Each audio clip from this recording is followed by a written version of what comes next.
রাকেশকে বারণ করতে। রাকেশ মেয়ের বাড়ি থেকে যেতে বারণ করলো। কেন আব্বা? আমি তো কিছুই বুঝতে পারছি নি। একবার ফোন তুলে যেতে বারণ করলো, তারপর থেকে তোর ফোনই তুলছে না।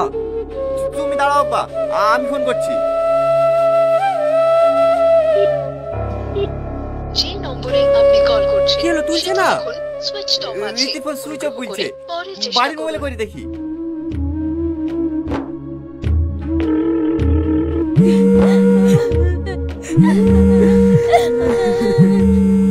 বড়াপ্পু, আমি একবার বলতে তারপরেও বারবার ফোন করছে। আপনি একবার কথা বলেন। হ্যালো। হ্যাঁ বাপ, বলছি তোমরা কেউ আসো না। কেন আব্বা, কি হয়েছে? বলছি তো আসো না, আমার মেয়ে তোমাকে পছন্দ না।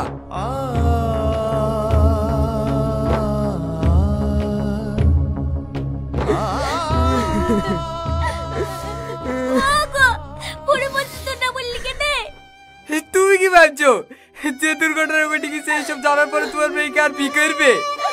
কোনোদিনই করবে না। এই যে তোমার মেয়ে